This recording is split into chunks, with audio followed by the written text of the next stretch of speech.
सप्तकोशीको बाढीले नेपालमा मचायो निकै ठुलो विटण्ड, हजार घरहरू बगायो।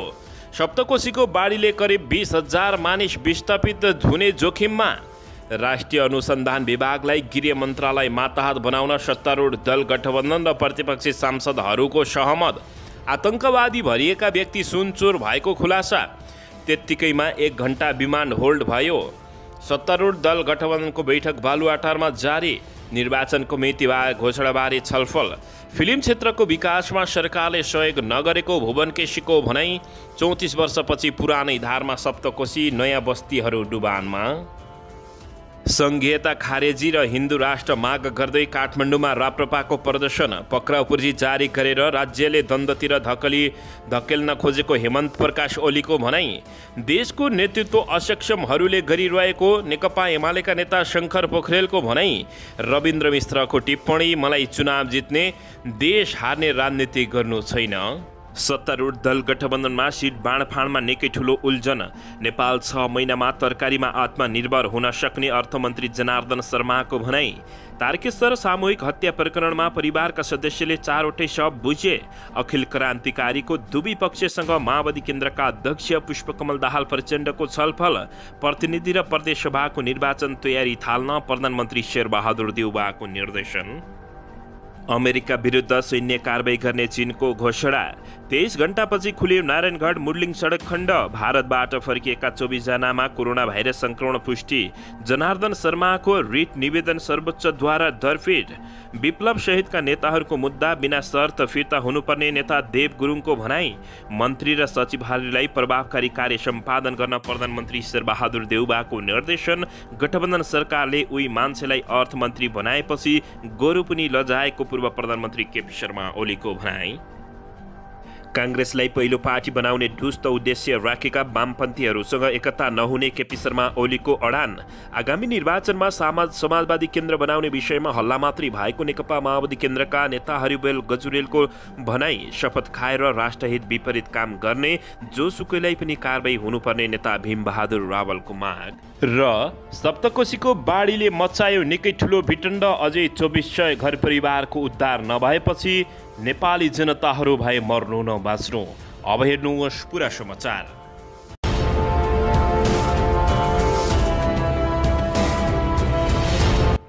दर्शकबिन नमस्कार। तपाईहरू यति बेला युआर नेपाली युट्युब च्यानल हेर्दै हुनुहुन्छ। दर्शकबिन, यदि हाम्रो च्यानल युआर नेपालीसँग अझै पनि सब्सक्राइब गरेर जोडिनु भएको छैन भने सब्सक्राइब गरी जोडिनुहोला। साथै सँगै रहेको बेल आइकनलाई दबाउन पनि नभुल्नुहोला। दर्शकबिन, तपाईहरूले हामीलाई कहाँदेखि हेर्दै हुनुहुन्छ, कस्तो अवस्थामा हेर्दै हुनुहुन्छ, देशदेखि हेर्दै हुनुहुन्छ या विदेशदेखि हेर्दै हुनुहुन्छ? यदि तपाईहरूले हामीलाई रेगुलर हेर्नुहुन्छ भने, रेगुलर र पहिलोपटक हेर्दै हुनुहुन्छ भने पहिलोपटक भनी कमेन्ट बक्समा गई कमेन्ट गरी हाम्रो मेहनतको लागि एउटा सानो लाइक गरी सबै सामु सेयर गरी पुर्याउन पनि नभुल्नुहोला। दर्शकबिन, सप्तकोशीको बाढी बस्तीमा पस्दा करिब 20,000 मानिस विस्थापित भएका छन्। सुनसरीका प्रमुख जिल्ला अधिकारी इन्द्रदेव यादवले सप्तकोशीको पश्चिमी किनारामा पर्ने बेलका नगरपालिकाको वडा नम्बर 1, 2 र 3 तथा बहरा क्षेत्र स्थित श्रीलङ्का टापुमा गैर राति करिब 1 बजेदेखि भङ्गालो पस्दा करिब 20,000 मानिस विस्थापित हुने अवस्था भएको बताएका छन्। यसैबीच उनले पानीले चारैतिरबाट भरिएको भए पनि श्रीलङ्का टापुका स्थानीयले बाहिर निस्कन नचाहेको बताएका छन्। उनले उद्धारका लागि सुरक्षा निकाय परिचालन गरेको बताएका छन्। त्यहाँ करिब 2500 स्थानीय रहेको बताइएको छ। उनले हालसम्म कोशीमा फँसेका करिब 500 जनाको उद्धार भइसकेको बताएका छन्। यस्तै आवश्यकता अनुसार उद्धार र राहतको कार्य बढाइएको बताएका हुन्। लगातारको वर्षासँगै आएको बाढीले बेलका नगरपालिका 8 लाउरे खोज डुम्री बोटबाट सप्तकोशी नदीको तटबन्धन फुटेपछि सप्तकोशी नदी गाउँतर्फ हानिएको हो। दर्शकबिन, यसैबीच यता काठमाडौँबाट भारतको मुम्बई उड्न लागेको नेपाल वायु सेवा निगमको जहाज रोकेर प्रहरीको विशेष ब्युरोले सुन चोरीमा संलग्न आरोपीलाई पक्राउ गरेको छ। आतंकवादमा संलग्न व्यक्ति मुम्बई उड्न लागेको भन्दै विशेष ब्युरोको सूचनाको आधारमा विमानस्थल प्रहरीले जहाज रोकेको थियो। तर उनी आतंकवादी नभएर सुन चोरीमा संलग्न व्यक्ति भएको खुलासा भएको छ। विमानस्थलबाट कोइलाली घर भएका सन्तोष लामिछानेलाई पक्राउ गरिएको प्रहरीका प्रवक्ता टेकप्रसाद राईले जानकारी दिएका छन्। लामिछाने आतंकवादमा संलग्न व्यक्ति होइनन्। उनीमाथि पन्जाबमा एकजना साहुको घरबाट सुन चोरेको आरोप लागेको छ। बित्थामा सुन चोरेर समात्न प्रहरीले 1 घण्टा जहाज होल गरेको छ। भारतको मुम्बई जान लागेको वायु सेवाको विमान चेक जाँचका कारण 1 घण्टा रोकिएको विमान स्थल नागरिक उड्डयन कार्यालयका प्रवक्ता टेकनाथ सिटौलाले जानकारी दिएका छन्।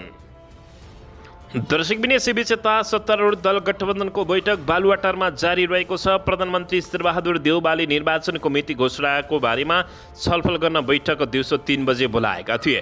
प्रधानमन्त्रीका प्रेस सल्लाहकार गोविन्द परियारका अनुसार बैठकमा प्रतिनिधि सभा र प्रदेश सभाको चुनावबारे छलफल भइरहेको छ। बैठकमा नेपाली काङ्ग्रेसका नेताहरू, माओवादी केन्द्रका अध्यक्ष पुष्पकमल दाहाल प्रचण्ड सहितका नेता, नेकपा एकीकृत समाजवादीका अध्यक्ष माधव कुमार नेपाल, जनता समाजवादी पार्टी र राष्ट्रिय जनमोर्चाका शीर्ष नेताहरूको सहभागी भएको जानकारी प्राप्त भएको छ।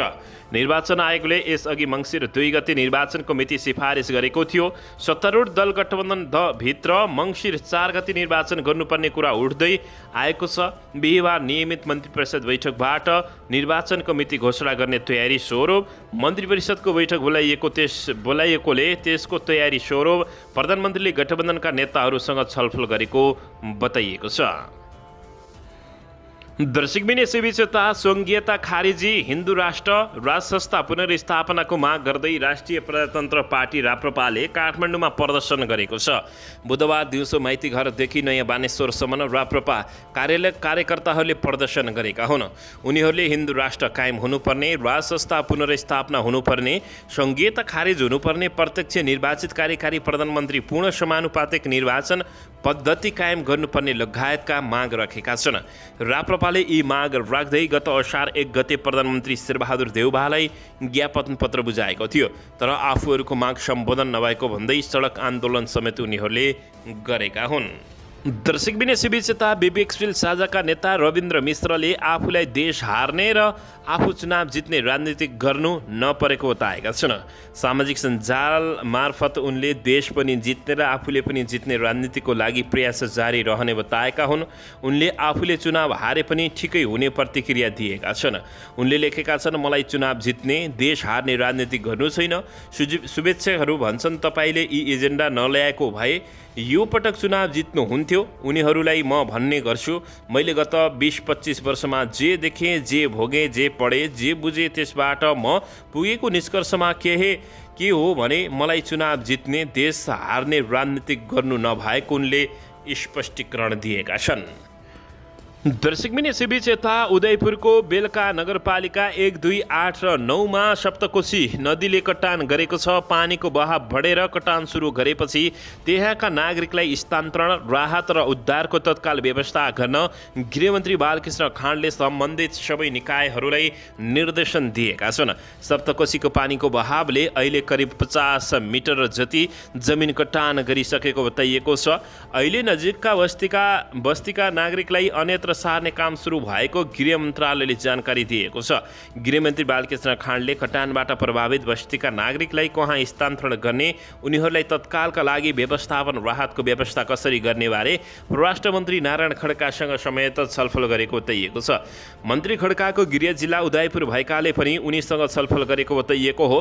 गृहमन्त्री बालकृष्ण खाँडले गृह सचिव टेकनारायण पाण्डे, राष्ट्रिय विपद जोखिम न्यूनीकरण तथा व्यवस्थापन प्राधिकरणका प्रमुख कार्यकारी अधिकृत अनिल पोखरेल, उदयपुरका प्रमुख जिल्ला अधिकारी वीरेन्द्र कुमार यादव, प्रदेश 1 का प्रहरी प्रमुख प्रहरी नायब महानिरीक्षक सुदेव गिरी, प्रदेश नम्बर 1 का सशस्त्र प्रहरी बलका प्रमुख नायब महानिरीक्षक कमल प्रसाद गिरी, उदयपुर प्रहरी प्रमुख प्रहरी उपरीक्षक बोहरा, उदयपुर सशस्त्र प्रहरी प्रमुख प्रहरी उपरीक्षक लगायतका निकै धेरै मानिसहरूसँग टेलिफोन गरी तत्काल उद्धार र राहत, अस्थायी बसो स्थानको व्यवस्थापन गर्न निर्देशन दिएको जानकारी प्राप्त भएको छ। मन्त्री खाँडले त्यसका लागि के आवश्यक पर्ने हो मन्त्रालयमा जानकारी गराउन समेत निर्देशन दिएको बताइएको छ। गृह सचिव पाण्डे र प्राधिकरणका प्रमुख कार्यकारी अधिकृत पोखरेललाई उदयपुरमा तत्कालका लागि आवश्यक पर्ने उद्धार र राहतका सामग्री तयार गरी पठाउन निर्देशन दिएका छन्।